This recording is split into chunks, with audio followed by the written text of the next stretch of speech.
Well, hello there, ladies. It is Courtney here with Inside Out with Courtney. And today I have with me the beautiful Joanna Weaver. How are you, Joanna? I am good. I'm good. It's such an honor to be on your show. Thank you for having me. Oh, thank you so much. Thank you so much for taking the time with us.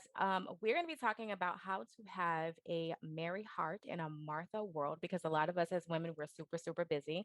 We're moms, we're wives. Some of you are single and you're working, you're doing all the things, just like all of us here right now, right? We're moms and wives. And so we're going to be talking about this very important topic because, again, busyness just happens to us. But we also want to make sure that we are taking the time to spend time with our Heavenly Father. And so that's what we're going to be talking about today. But before we dive in, Joanna, can you tell us a little bit about yourself and also what you're working on? I know you have a podcast that's actually called The Living Room. I love that name. That is so cute. Oh, thank you. Go ahead.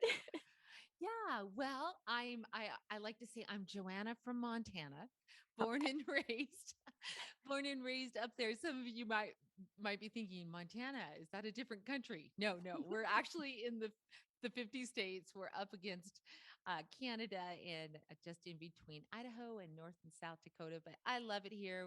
I've been raised in the shadow of the Rocky Mountains and Mm. actually looking out the window today at some snow still on the peaks. But I'm blessed to be in ministry now with my husband.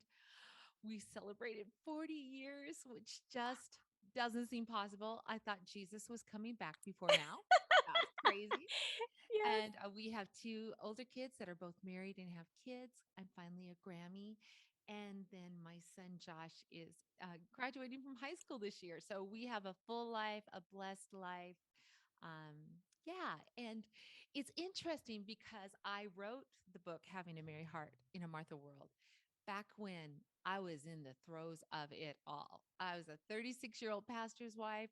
I had two kids, probably what would they been under 10 and life was busy, but I've always kind of said I don't fully understand why God chose me to write this book because except for this, number one, I'm a fellow struggler. Mm. That time with the Lord, that intimate time. I always knew I was supposed to do it, but I didn't really know how to do it. And it Mm. wasn't until I was 28 years old that I was given some simple tools to just carve out time with the Lord. I think I just always made it more more more than Yes. it needed it to be, like an hour in prayer and an hour in deep Bible study. And then probably if I was a good Christian, I'd spend an hour going to door witnessing, Well, Mm.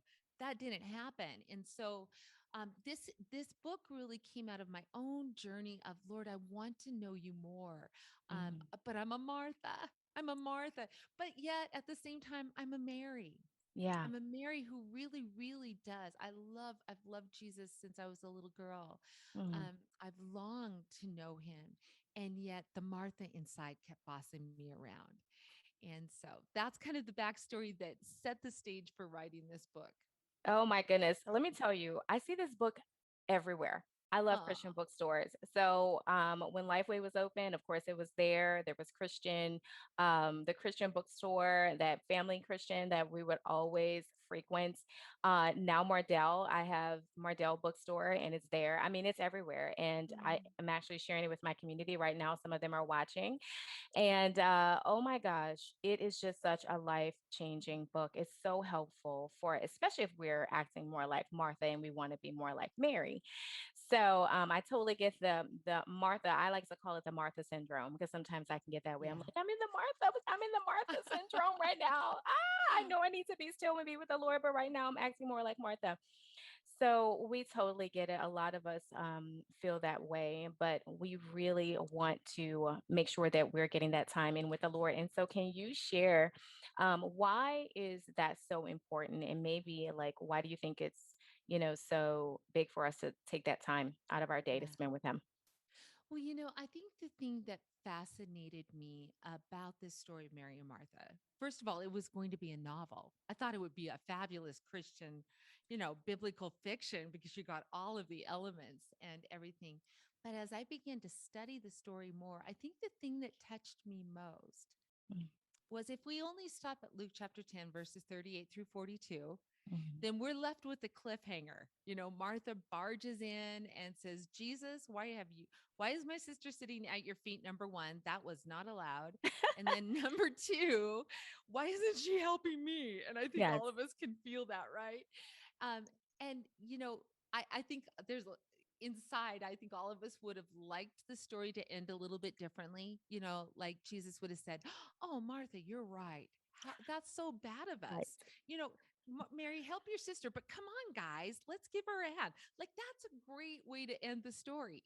But instead, he leaves it as a cliffhanger by saying these words: Martha, Martha, you're worried and upset about many things, but only one thing is needed. Mary has chosen the better part, and it will not be taken away from her.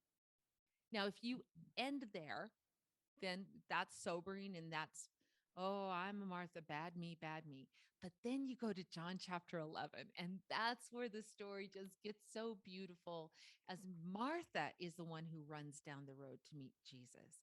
It's Mhm. Martha who falls at his feet and says, Lord, if you would have been here, my brother would not have died. Yet even now, I know that God will give you whatever you ask. And as I Mm. begin to study that story, that continues in John 11 and then into John 12, I saw a woman who had a holy makeover. Yes. The bold one who was demanding her rights becomes meek and surrenders the quill of her will. Mhm. Surrenders the quill of her will. And the meek one who had worshiped at Jesus's feet, who actually got paralyzed by sorrow, Mm. she's the one who spills her most precious possession in service to the Lord when Mary anoints Jesus's feet. And so it's the story, I think, of two sisters, but it's the story of all of us. Yeah. No matter where we're at, sometimes it's personality type, sometimes it's stage of life, but we're all invited to sit at Jesus's feet. And he Mm. doesn't want it to be a duty. He Right. doesn't. He wants it to be a joy. And so that's really was my heart behind that, as I begin to realize, oh Lord, this isn't just a duty. You want this to be a delight, because Mm. he created us for relationship. He didn't create us to use us. He didn't choose us to use us or abuse us. He chose us to be known by him and to know him. And so whether we're Mary or Martha's, that's the invitation. And we just, yeah, choosing to make time for it, I think, is the challenge we all face. But I always like to say, start small, but begin. Don't Mm. don't put so many shoulds onto your time with the Lord that it becomes a burden. He never intended it to be a burden. And I think once we begin to taste and see that the Lord is good, oh my goodness, we just want more and more and more. And that's Mm. been my experience anyway. So good, so loaded, so true. I mean, even like you say, it's not the end of the story. There's more to the Yeah. story. She had a love for Jesus. Yeah. And so that is so good. I'm so glad that you brought that up because a lot of people do stop at Luke. Yeah. They just stop there and they don't go on. So that is such a good point to bring up. I absolutely love spending this quality time with the Lord, but of course it gets busy. Life happens, and unfortunately, we can get so busy. I tell people that we give God a rain check a little bit and say, you know what, I'm coming, Lord, but I've got to take care of this. I'm coming, but I got to take care of this and that. But just being still, Yeah. just pausing in the midst of all of it and stopping to sit at the feet of Jesus is just so important. Oh my goodness. And with that busyness, let me ask you this. Have you ever burned out at any point in your time of ministry? Can you share, like, if you did, and if so, how did you overcome it? Yeah. I am a sanguine by personality. So when I have good days, I've never had a bad day. And when I have bad days, I've never had a good day. Yes. So it's sort of roller coaster time with Joanna. But it's been so sweet because many years ago told the Lord, I said, I'm really tired of this. Oh, Mm, I'm doing really good. Oh, I'm doing really bad. And it was this up and down. And I said, Lord, even if you have to level some of the mountains to fill in the valleys, I want that stability mm, that isn't dependent on whether I'm having a good day or a bad day. And so I would have to say, yes, there have been those moments, but I can't say like there was this extended amount of time. More of it's like I'm doing really good and then one day I'm not. Yeah. And I like to say that, you know, by God's grace, He allows me to coast for a while, but it's His grace that allows me to hit a wall. And Mm. so, yes, I mean, yesterday I hit a wall. I'm like, okay, Lord, I'm writing a new book that comes out in August on trusting God, and I'm so excited about it. Yay! So really excited, but I'm having to live it too, right? And Mhm. so there are days when I'm a woman of mighty faith, and then there are days that I wake up and I'm everything's clouded in. You know, Mm. what I could see clearly yesterday, I can't see today. And Yeah. once again, I'm brought back to the feet of Jesus. And so I guess for me, on those days where that overwhelm hits, when or the burnout or anything, I've just kind of learned that I've got to carve out some time. You know, maybe for those mamas with little kids, it's like, hey, can we trade babysitting? Because Yeah. I need a chunk of time Mm. to spend with the Lord. Because, yeah, I mean, life happens. And I think that was one of the most freeing things to realize that um, I don't think God's as concerned about the perfection of our life as Yeah. much as the direction of our heart, and that it isn't perfection, but progress. And so Mm. letting go of that all or nothing to do something. And so I would often get so overwhelmed with guilt because I wasn't Yeah. doing the quiet time. I wasn't that. And then all or nothing would kick in. And I would think, well, I guess I can't have a disciplined spiritual life until next January 1st. Mm. Right. Yeah. Yeah. And that's just realizing that those expectations I was putting on myself, Mm. the Lord was saying, no, it's not too late. Forget what lies behind. Today's a new day. Let's press on to take hold of that for which Christ took hold of you, Joanna. Mm. And so I don't know if that answers it, except I just think for me, being willing to carve out some time to recalibrate my soul, Mm. you know, because sometimes we Yes. get going so fast. I know there was a time when I was filming Bible studies for my three books that are on Lazarus and Mary and Martha. And there were overlapping deadlines. We were missing deadlines. You know, Mm. it was probably about 6 to 7 years of intense, just Wow. heavy. And so I knew I needed to carve out, like, just look at my life and go, wait a minute, this has been crazy. And so I set aside a year just Mm. to be quiet. I wasn't going to do any big projects, you know. And yet it was so funny because it felt like one foot was on the gas still, even though the other foot was on the brake.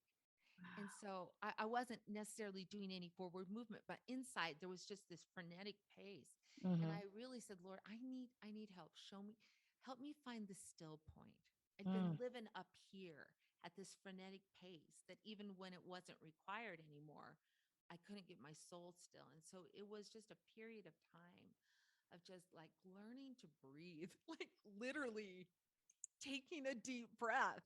I realized I'd been living on this shallow level for so long. And so, um, yeah, it may, but here's the deal. I don't think it's going to take as long Mhm. to find that still point as sometimes we think. Mm. And so just being willing to carve out a little time here and a little time there, just after that burnout or that heavy pace, just to kind of breathe Mm. and discover the good father, because he's a good shepherd. He never drives us, Right. he leads us, and he That's so goes at a true. pace we can go. Amen. I love that. I've been talking a lot about grace and pace, right? Yes. So this is so good. It just leads me right into where you talk about in the book about the treadmill of life. Like we're Yes. just a lot of us are on this hamster wheel and we're on this treadmill and we're just going, going, going. We're going so fast. And of course, that's where we can actually burn out. But talk about that. I want you to unpack that just a little bit. So, what do you mean Yeah. by that when you say that treadmill of life? Well, for me, it was the treadmill of performance. You Mm, know, it was, yes. I had so many expectations of myself. And as a pastor's wife, you know, God called me to be a pastor's wife when I was 16 years of age. Yeah. And I love it. I love it. But there's a whole lot of expectations. I know what I ought to be. Mm, And so I can get into this treadmill of performance, trying to be all things to all people, yeah. trying to do the perfect mom, the perfect wife, the perfect online person, you know. And there's so many shoulds that are on us that Yeah, I mean, once you get once you buy into that lie that we have to perform for purpose or we have to perform for value, then it is a terrible taskmaster. And I think for me, somehow I had even transposed that onto God, Mm, that I had to perform for him. I was saved by grace. But yes. then it was kind of like throw me in the ocean and say, sink or swim, baby, sink or swim. And man, I was swimming hard. I Mm, was swimming hard because I was a good girl wanting to do good things. I really did want, I called to ministry. We were going to do big things for Jesus. And so I just tried harder and harder and harder until God never rewarded any of that, really. wow. He just didn't.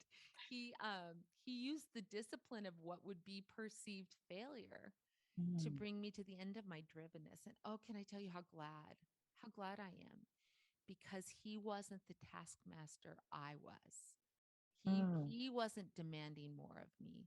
I was the one demanding more of me. And so that for me was the treadmill that I was on, going mhm. faster and harder. And God was just going, I've got a better way. I've got a better way. And in Mm, his grace, he allowed me again to hit that wall, to come to the end of myself and discover grace. mm, Discover grace.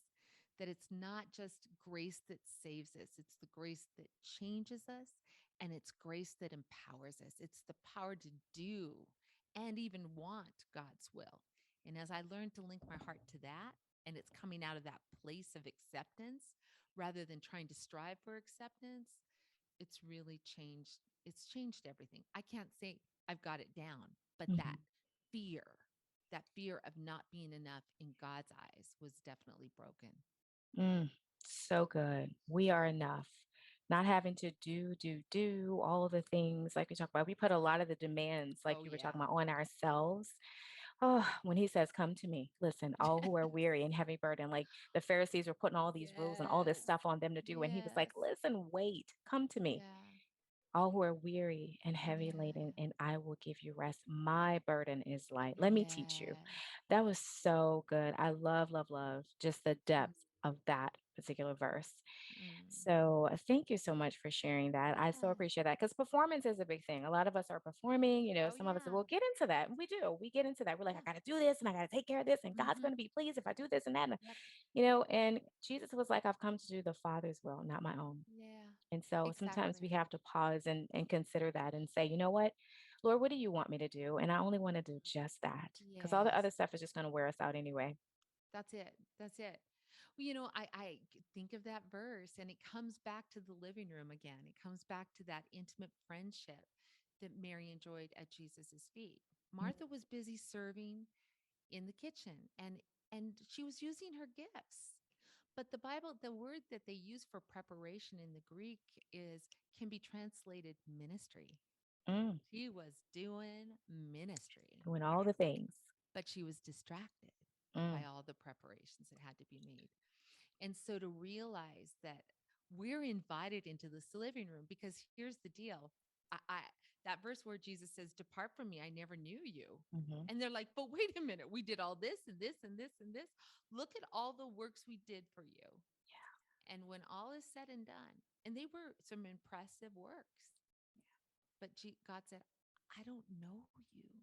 Now, of course, He knows us. He made us, but that intimate friendship that we were made for, the garden intimacy, yeah, if we miss that, uh, we may miss it all. Yeah. And that's not a heavy. In fact, it's actually such a freedom when we realize, oh, wait a minute, my only job is to stay connected to the vine. The fruit is up to him. Who knew? I mean, that's like really good news. That's That's right. It great is news. great news. Oh my Yeah. gosh, that intimacy.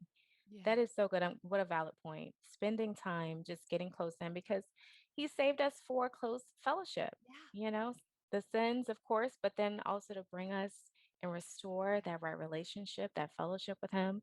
That is so key, so big.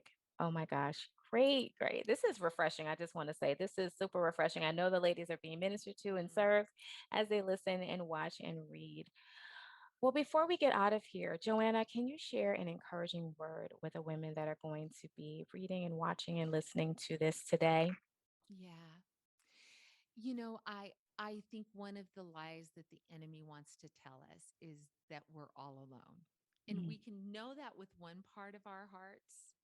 And yet, again, if there's a dichotomy to where Jesus is here, but what we do for Jesus is here, if we really don't understand how deeply loved we are, yeah, then we can buy the lie that it's all up to us. And, even yesterday and today, as I was kind of coming to the end of myself and looking at the laundry list of things that are, I mean, every single one of them are important, Courtney. There's not one that doesn't matter. They're all crucial.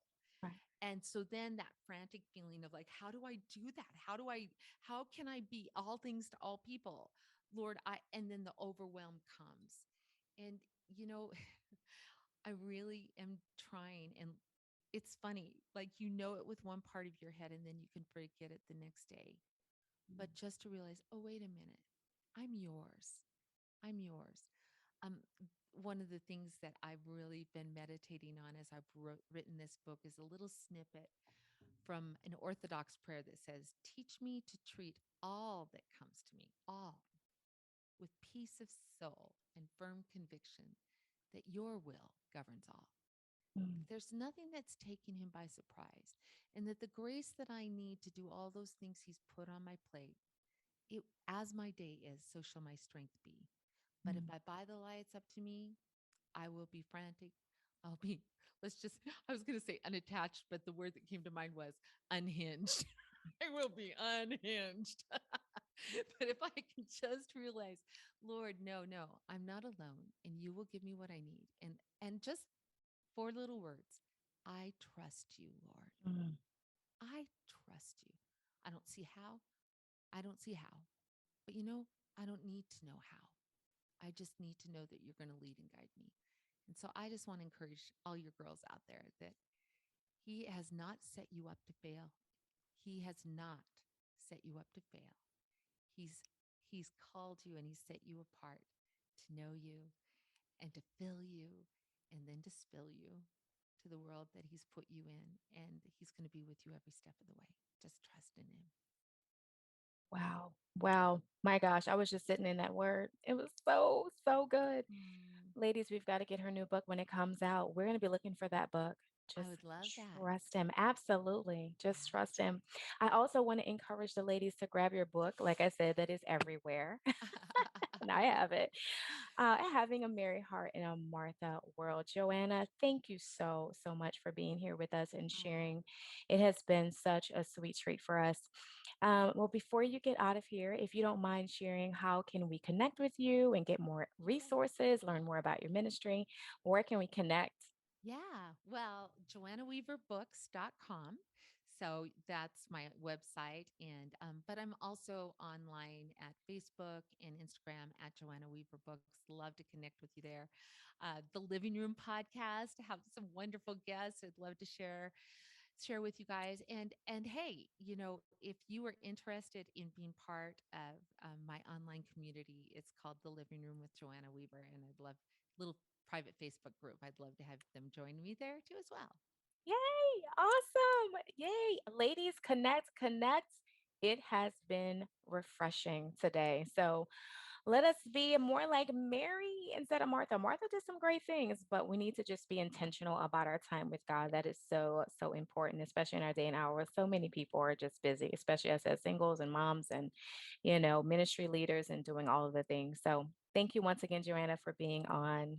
And thank you, Oh, ladies, for it's an honor. watching. Yes, It's an honor. thank you. Y'all have a blessing, and I will see you next time.